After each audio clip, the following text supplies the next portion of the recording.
Assalamualaikum warahmatullahi ta'ala wabarakatuh. Alhamdulillah. Semoga kita selalu diberikan kesehatan umur panjang oleh Allah Subhanahu wa Ta'ala, sehat rohani dan jasmani, dan tercapai semua hajat kita. Amin ya robbal alamin. Sahabat, di tahun 2020 sampai sekarang di tahun 2021. Kita sedang diuji kesabaran oleh Allah tentang penyakit virus COVID-19 yang menimpa di negara kita tercinta ini. Bahkan di semua negara, korban-korban COVID-19 semakin meningkat dari hari ke hari. Bahkan banyak sekali orang yang meninggal dunia karena virus ini. Berusahalah dan berdoalah. Semoga yang sakit segera disembuhkan oleh Allah. Dan kita yang sehat semoga dijauhkan dari segala penyakit-penyakit yang mematikan. Perlu kita ketahui orang-orang yang meninggal dunia itu sebabnya macam-macam, bukan karena hanya COVID saja. Ada juga yang meninggal karena jatuh dari toilet, jatuh dari pohon, jatuh dari tower, jatuh dari pohon kelapa, kelapanya jatuh orangnya ikut jatuh. Ada juga yang meninggal versi minum-minuman. Meninggal karena minum alkohol, minum topi miring, topi bundar, dan topi kedi takara golf yang depannya lebar kaya. Kaya apa ya? Bodoh amat. Bahkan ada juga yang meninggal karena minum Orson. Yang warnanya bervariasi. Ada Orson yang warna merah, warna hijau, warna kuning, warna hitam, warna abu-abu monyet.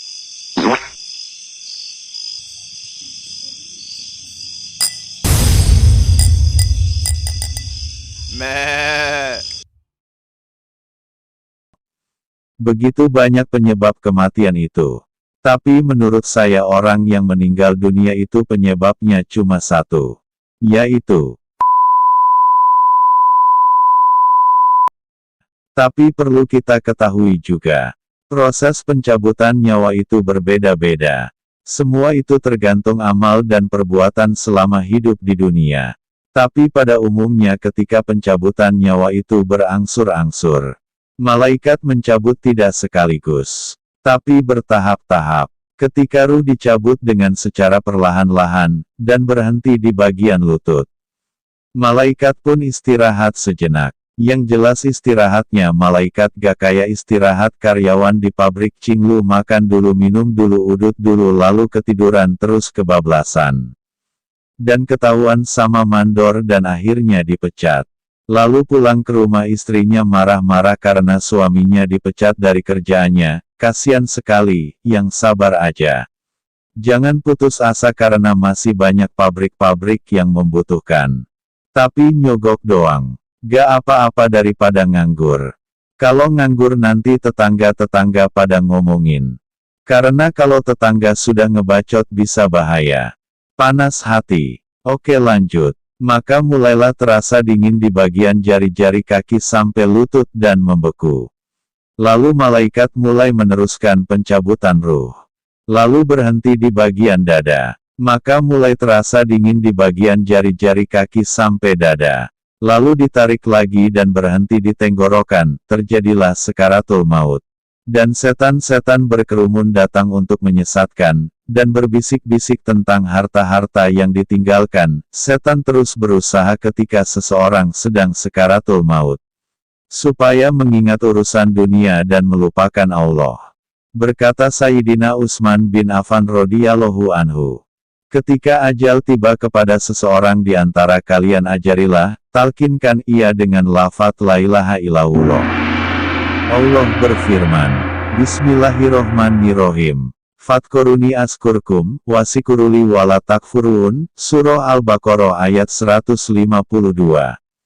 Artinya, karena itu, ingatlah kamu kepadaku niscaya aku ingat pula kepadamu, dan bersyukurlah kepadaku, dan janganlah kamu mengingkari nikmatku. Zikir merupakan amalan yang sangat dianjurkan dalam Al-Quran. Sebab dengan berzikir, mengingat Allah, hati menjadi tenang. Salah satu amalan zikir yang paling utama adalah dengan menyebut kalimat thayyibah la ilaha illallah. Jangan dibisiki dengan lagu kangen band.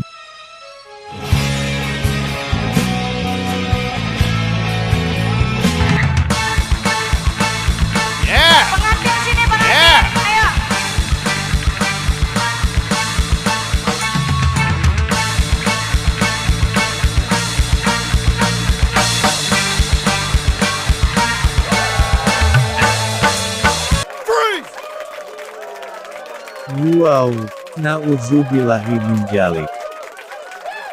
Orang yang sedang sekaratul maut, supaya jangan terganggu oleh bisikan-bisikan seton yang menyesatkan. Bantulah ketika orang sedang sekaratul maut. Dan jangan sampai ditinggalkan, talkinlah sampai proses pencabutan nyawa selesai. Sayyidina Muhammad Rasulullah bersabda, di dalam kitab Tanqihul Qaul karya Imam Suyuti dan disyarahi oleh Syekh Nawawi Al-Bantani, halaman 10 barisan pertama. Man qala la ilaha illallah kholisan muflisan dakola jannah. Barang siapa yang mengucapkan la ilaha illallah dengan hati yang ikhlas maka dia masuk ke dalam surga. Pakar hadis dan tafsir Kiai Bahauddin Nur Salim, Gus Baha, mengatakan, dalam Musnad Imam Ahmad diriwayatkan ada orang yang dihisap Allah di depan umum. Setelah dibuka semua dokumen hidupnya ternyata 99% dokumennya berisi kesalahan-kesalahan. Lantas malaikat segera menggiringnya ke neraka. Namun, Allah mencegahnya karena ada satu kebaikan yang diperbuat semasa hidupnya yakni melafalkan kalimat la ilaha illallah dengan ikhlas. Namun, mengucapkan kalimat tahlil ini harus ikhlas sepenuh hati tanpa mengharap apapun. Wallahu a'lam. Semoga kita mati dalam keadaan husnul khotimah. Amin. Wassalamualaikum warahmatullahi wabarakatuh.